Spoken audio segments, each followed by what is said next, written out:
Doctor Ramanathan Archana இன்றைக்கு 2026 பிப்ரவரி 18 இன்றைக்கு ஒரு முக்கியமான வீடியோ.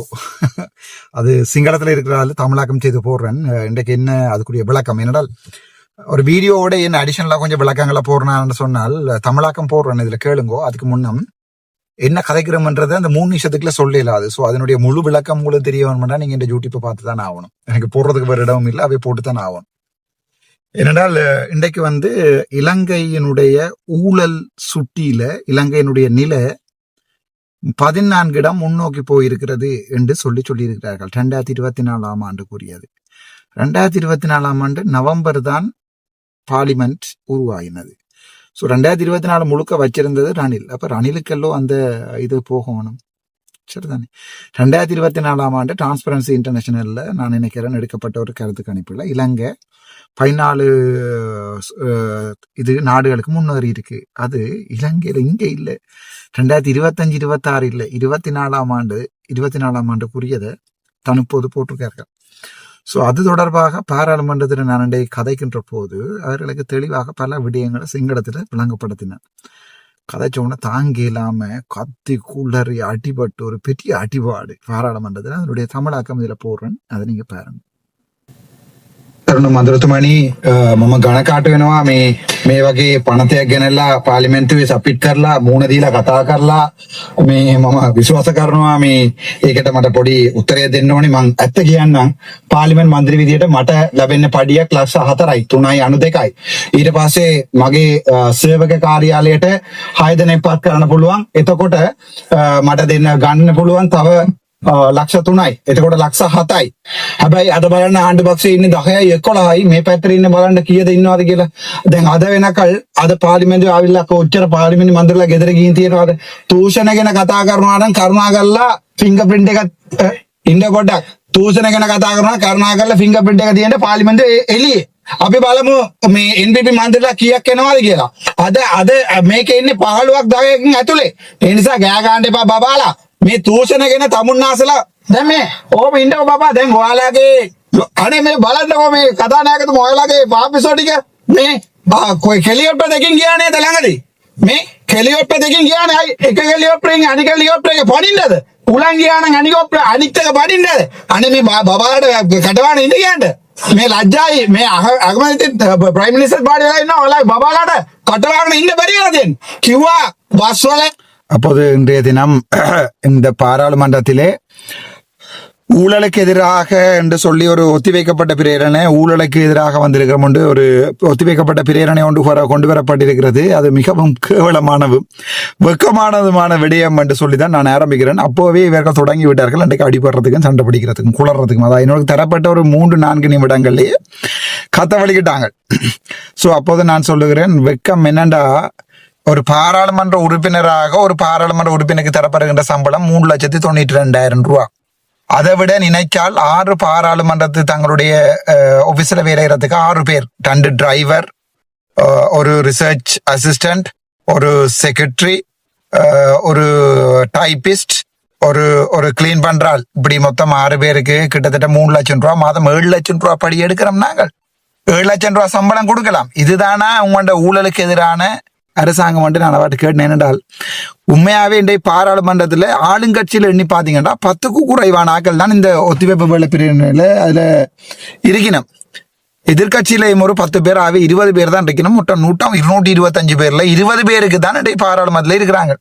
ஸோ உண்மையாவே இந்த ஊழல் அது இதுன்னு சொல்லி நாங்கள் கதைக்க வலிக்கிறதாக இருந்தால் இந்த பாராளுமன்றத்தில் கொண்டு வந்து ஃபிங்கர் பிரிண்டை வைக்கணும். நியாயமோ இல்லையோ, பாராளுமன்றத்தில் ஃபிங்கர் பிரிண்டை வச்சு போட்டு வந்தா மட்டும்தான் சம்பளம் கொடுக்கணும். அதே நேரத்துல எங்கண்ட பாராளுமன்ற உறுப்பினர்களுக்கு நாங்கள் சேவை 3 லட்சம் ரூபா செலவழிக்கிறோம்டா, பிங்கர் பிரிண்ட் வச்சு அவர்கள் வந்தா வேலைக்கு தான் அரசாங்க ஊழியர்களை போட்டு இப்படி நாங்கள் கஷ்டப்படுத்துறோம். ஆனால் பாராளுமன்றத்துல மாபெரும் ஊழல் நடக்கிறது. இதை எங்க போய் நாங்கள் கதைக்கிறது? இதை இந்த அரசாங்கம் செய்யறது. ஏற்கனவே இருந்த அரசாங்கமும் செய்தது, இந்த அரசாங்கமும் செய்கிறது. இதை நாங்கள் எங்க போய் கதைக்கிறது என்று கேட்கின்ற போது இவர்கள் கத்துகிறார்கள். அப்போ நான் சொல்லுகிறேன், உங்களுடைய பாபிசோ உங்களுடைய கால் துடைப்பங்களை வாயை மூடிக்கொண்டிருக்க சொல்லுங்க. ஒரு நிமிஷம் கதைக்கிறது கூட கேட்கலாது. அதை விட உங்களுடைய ஜனாதிபதி ஒருத்தர் இருக்கிறார் தானே, அவர் ஒரு காலத்துல கேட்டார், ஜனாதிபதி மேல 2 பேர் போறது, ஒரு ஹெலிகாப்டர்ல போனா பரவாயில்லை, ஜனாதிபதி தானே போகட்டும். 2 ஹெலிகாப்டர்ல என்னத்துக்கு போறார்கள் என்று அவர் அந்த நேரத்துல உரையாட்டி இருப்பார் அன்றகுமார் சாநாயக்க. அப்ப நான் இன்றைய கேட்டேன், சரி அப்படித்தான் அன்றகுமார் சாநாயக்க இப்ப என்னதுக்கு 2 ஹெலிகாப்டர்ல போறார்? ஒரு ஹெலிகாப்டருக்கு காத்து போனா மற்றொரு ஹெலிகாப்டருக்கு பாயவா பணிந்த வாடு கேட்டேன். ஒரு பதிலுமே இல்லை. இவர்கள் தொடர்ந்து கத்துறார்கள். அதான் ஊழலுக்கு எதிரான அரசாங்கம் என்று சொல்லிக் கொண்டு வந்திருக்கிற இந்த பாராளுமன்ற உறுப்பினர்கள் முழு பேருமே நான் உட்பட இந்த ஊழலுக்கு எதிராக நடக்கல என்றதுதான் உண்மை. මේ බබා ඔයාගේ ප්‍රයිම් මිනිස්ටර් වාඩි වෙලා ඉන්නවා ඉස්සර ලැජ්ජයි මේ අන්න බලන්න බණින්න ඔයාලගේ ප්‍රයිම් මිනිස්ටර්ට මේ බලන්න මේ අධ්‍යාපන එඩියුකේෂන් රිෆෝම් එකක් එනවා කියලා බඩි නොට් නෙට් එක ගෙනාවේ කවුද පිටරට සල්ලි අරගෙන ආවිල්ලා බඩි නොට් නෙට් එක දැම්මේ අපිට කියන්නකෝ එක්කෙනෙක් පුත්කලේ අතෝසල කියන්න මං ගැන දූෂණවා එක ප්‍රශ්නයක් තියනවාද කියලා ලැජ්ජ වෙන්න ඕන ඔයාලගේ කට්ටිය මේ පණතයක් ගෙනල්ලා அப்ப நான் சொல்லுகிறேன், உங்களுடைய பிரைம் மினிஸ்டர் கூட முன்னால உட்கார்ந்து இருக்கிறார். வெக்கம் உங்களுக்கு என்னென்றால் அந்த 323 கண்டெய்னர், அதை விட இந்த ஓரின செயற்கையாளரை இலங்கைக்குள்ள ப்ரொஜெக்டாக கொண்டு வந்து அதே நேரத்தில் இந்த ஓரின செயற்கையை டெவலப் பண்றோம்னு சொல்லி ஆண்டாறு குழந்தை பிள்ளைகளோட புத்தகத்துல body.net LK என்ற விடயத்தை வெளிநாட்டுல இருக்கிற ஐஎன்ஜிஓக்கள்ட காசு வேண்டி கொண்டு செஞ்சது நானா இந்த வரைக்கும் 29 வழக்கு இருக்கு.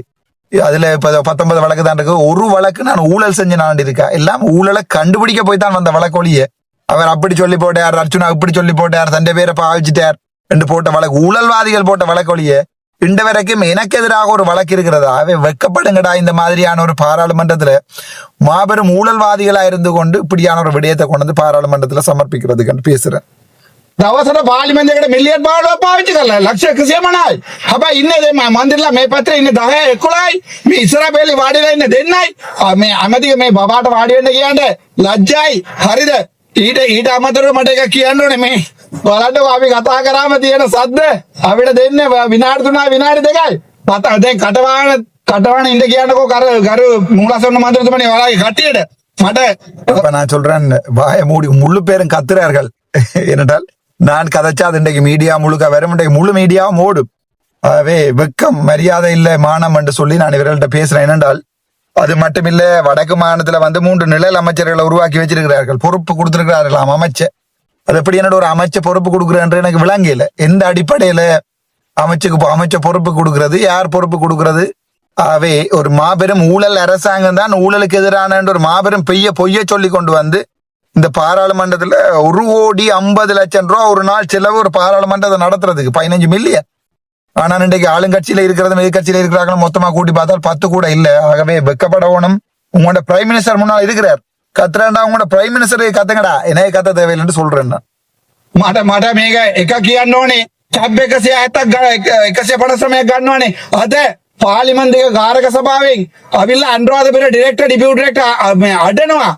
ඒගොල්ලෝගේ අනුරාධ හොස්පිටල් එකම තියෙන වාහන 3යි. කැබ් එකයි, ලොරි එකයි, වෑන් එකයි.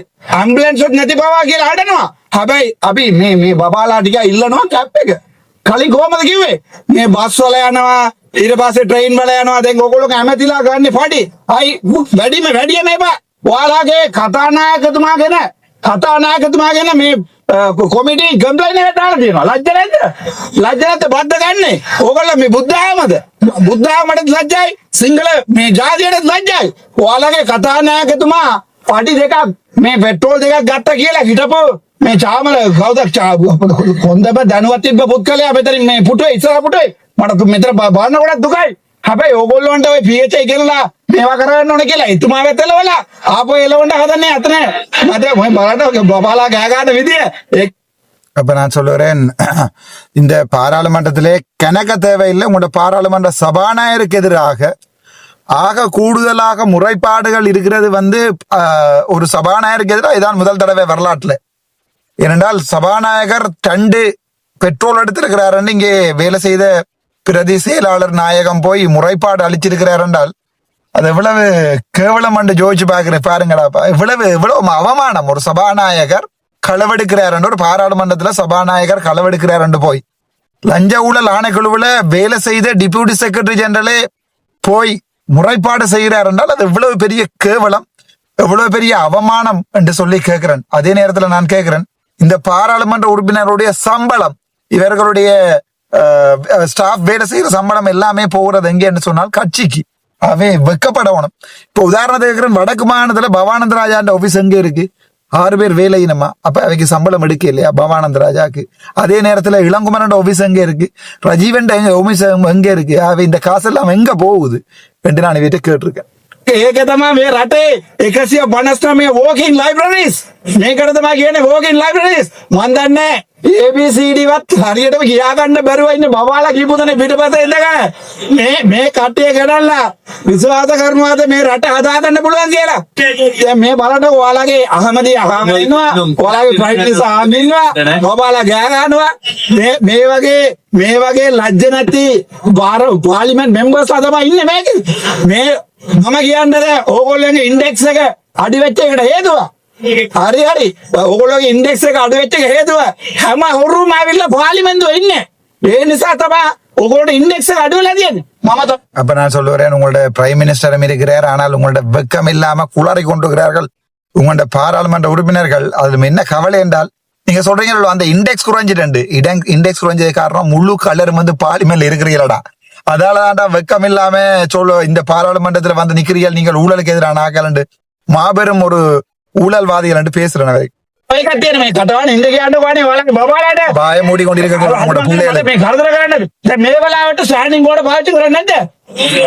මේ වෙලාවට ස්ටෑන්ඩින් බෝඩ් පාවිච්චි කරන්නේ නැත්නම් මේ බබාලාට කියන්නේ කියලා. ලැජ්ජ වෙන්න ඕනේ. அப்ப நான் சொல்றேன், வாய மூடி கொண்டிருக்க சொல்லுங்க உங்களோட பாராளுமன்ற உறுப்பினர்களை. இந்த நேரத்துல ஸ்டாண்டிங் ஆர்டர் போட்டு கத்திராக்கள் வெளியால போட மாட்டீங்களா? நீங்க வெக்கமடா உங்களை மாதிரியான ஆக்கள் எல்லாம் இந்த அரசாங்கம் இந்த பாராளுமன்றம் எல்லாமே வெக்கம்னு சொல்லி பட்டு மோசமா ஆக்களிக்கிறோம். CDB එක බිමල් රත්නායක ගිහිල්ලා අනේ කටවාන ඉදපම්පන් හරිද මේ කටවාන ඉන්න කියන්න ඔයාලා කට්ටියට කතා කරන්න උඩ දෙන්න කියන්නේ. මම ලැජ්ජ වෙන්නේ නැද්ද ඔයාලට? මේ බලන්න ඔගේ බලාව නාස්ති කරනවා. මේක කටවාන ඉන්න කියන්නේ කියන්න හරියටම හරිද? ඊට පස්සේ මේ ප්‍රොවින්ෂල් කවුන්සිල් එකේ මන්ත්‍රීලා පස්සෙනෙක් මේ ප්‍රොවින්ෂල් ලැජ්ජ වෙන්නට ඔයාලගේ අකමැතිද ඒ විදියට ඔයාලගේ MPලා ඒ විදියට ඔයාලා සෝමාරි ගොඩ ගාගෙන ආව වැස්සට දැන් වැස්සට சபாவின் நிசப்தவை කියන්නේ அப்போ அவர்கள் கத்துகிறார்கள். அப்போ நான் சொல்றேன், உங்களோட பிரைம் மினிஸ்டரும் ஒரு கேவலமடா, உங்களோட எம்பி மேரும் ஒரு கேவலம். வெக்கப்பட வேணும், நீங்கள் ஒரு பாராளுமன்ற உறுப்பினர்களாக இருக்கிறதுக்கு நீங்க வெக்கப்பட வேணும் என்று சொல்லு. அப்ப நான் கேட்கிறேன், ஸ்டாண்டிங் ஆர்டர் இந்த நேரத்துல பாய்க்க மாட்டீங்களாடா? இப்ப எல்லாம் ஸ்டாண்டிங் ஆர்டர் இல்லையாடா? பாராளுமன்றத்துல கத்தாம இருக்கலாதா? கட்டவான இட்டப்பாம்பாங்கன்னு சொல்லி பேசுறேன் நான். ඔයාලගේ ඒ විදියට හැසිරීම එමය අන්තිමයි. ඔයාලගේ කට්ටියගේ පක්ෂයේ කට්ටියගේ හැසිරීම අන්තිමයි. 1988 මිනිමෙරුව ඕගොල්ලෝ. අපි එහෙම මිනිමෙරුවේ අපේ තමන්ගේ ජාතිය මරපු කට්ටිය නෙවෙයි අපි. අපි රණ්ඩු වුණා මේ මෙතන ඉන්න මේ සිංහල මිනිසුන් එක්ක. ඒක ජාති ප්‍රශ්නයක්. ඒ අධි කරගත්තේ ඕගොල්ලෝ 88 ඕගොල්ලෝගේ ලොක්කා දුවගෙන ආවේ උතුරට අපේව බේරගන්න කියලා. මතකයිද? ඕගොල්ලෝ උතුරු මේ ඕගොල්ලෝගේ කට්ටිය දුවගෙන ආවේ ප්‍රභාකරන්ට බේරගන්න කියලා. මතක තියාගන්න. ඒ නිසා මේ පාපිසෝටම එකක් කියන්න කැමැති. දැන් බලන්න. இப்ப நான் சொல்றேன், உங்களோட ஆக்களை வாயை முடிக்கொண்டு சொல்லுங்கடா. 1988 89ஆம் ஆண்டு நாங்கள் ஒரு நாட்டை கேட்டு போராடினாங்க. நாங்கள் இன்னொரு இனத்தோட தான் போராடினாங்க. எங்கண்ட இனத்துல இருக்கிறார்களே நாங்கள் கொலை செய்யல. எங்கண்ட இனத்துக்கு எதிராக நாங்க போராடல. ஆனால் உங்களோட ஆக்கள் ஒரு காலத்துல படு கேவலமாக இங்கே அடிக்க தொடங்கின உடனே ஓடி வந்து பிரபாரிட தான் கேட்டது எங்களை காப்பாத்துங்கண்டு. 88 89ஆம் ஆண்டு JVP ஓடி வந்து நின்றது பிரபாகரனோட. வெக்கப்பட வேணும். உங்களோட பாராளுமன்ற உறுப்பினர்களை வாய மூடி கொண்டு சொல்லி பேசுறேன். කටවාන ඉන්නවනේ. ඒ විදිහට කලින් ඉන්න තිබ්බනේ. හැබැයි දැන් ඉන්නත් බැරි වෙලා ඉන්නේ. මම එකක් කියන්නම්. අර උතුරේ පළාත් සභාවේ මන්ත්‍රීලා உங்களுடைய நேரம் நிறைவடைகின்றது. අපරෙදින්ද මේම කතා කරාම කොහමද මේ පාර්ලිමේන්තු මෙම්බර් අපි කතා කරන්නේ? ඔයාලගේ කට්ටිය කොච්චර කරදර කරාන මට තපර දියක් දෙන්න ඉවර කරන්න. තපර දියක් දෙන්න. අනේ කටවාන ඉන්නවා. හරිද? මේ බලන්නකෝ මේ පළාත් සභාවේ මේ ඇමතිලා පස්සට පත් කරලා තියෙන ඔයගේ පක්ෂයේ හරියටම මේ ඉන්න තුවාල තුනකේ එක තුවාලයක් ඔයලා ෆින්ගර්ප්‍රින්ට් එකක් දාන්න බැරි පුත්කලයාව ඊළඟ පළාත් සභාවේ දාලා තියෙනවා. ඊයේ දැක්කා உங்களுடைய நேரம் நிறைவடைகின்றது. ඊයේ දැක්කා නේද? ඒ නිසා මේ කරුණාකරලා මේ පාපිසෝට කියන්න 2029ට ඉන්න බැරි වෙනවා. උන්ට ආයේ උට පෙන්ෂන් උත් නැහැ, ගෙදර ගන්නත් නැහැ, හොරා කාලා තියාගන්න කියන්නේ. එතකොට 2029ට මොකරි මේ විශ්වාසයක් කරලා බේර ගන්න පුළුවන්. Thank you. அப்ப நான் சொல்றேன், 2029 உங்களுக்கு எங்க போவீரோ எனக்கு தெரியாது. இப்ப இருக்கு உங்களுக்கு பென்ஷனும் இல்லை, பென்ஷனும் இல்லா பண்ணி போட்டீங்களாவே. இப்ப இருக்கிற சாப்பாட்டுல இப்ப இருக்கிற வார காசுகள் கொஞ்சம் சேர்த்து வைங்கடா. 2029 உங்களுக்கு பிசினஸ் செய்யலுமெண்டு. அதே நேரத்துல சொல்றேன், இதுல இருக்கிற 3 ஓட்டையில ஒரு ஓட்டையை தேடி பிடிச்சு பிங்கர் பிரிண்ட் போட இல்லாத ஒரு நபரை வந்து பவனத்துல தான் பேசுறேன். வடக்கு மாகாணத்துல கொண்டு வந்து நீங்கள் இப்போது மாகாண அமைச்சராக நியமிச்சிருக்கிறீங்களா? எந்த வகையில மாகாண அமைச்சராக நியமிச்சீங்களோ தெரியாது. வெக்கப்பட வேணும். 2029 உங்களோட ஆட்டம் போகுது என்று சொல்லி பேசுகிறேன்.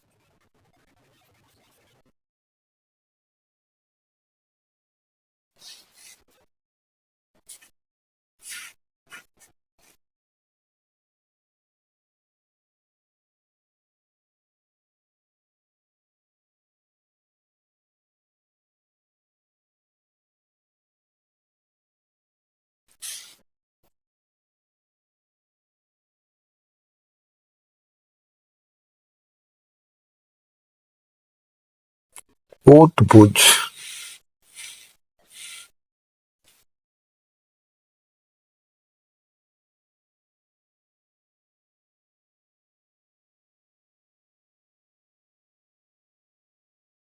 வீடியோ பார்த்துருப்பீங்கன்னு நினைக்கிறேன். பாராளுமன்றத்துல குடுவுடன் கொடுத்து நான் என்பிபிக்கு. ஏனென்றால் சும்மா நாங்கள் உலகத்தை ஏமாற்றக்கூடாது. நாங்கள் ஊழலுக்கு எதிரான ஆக்கள். வடக்கு மாநிலத்தில் சொல்லுங்க, இந்த வரைக்கும் கண்டுபிடிச்ச ஊழல் என்னண்டு?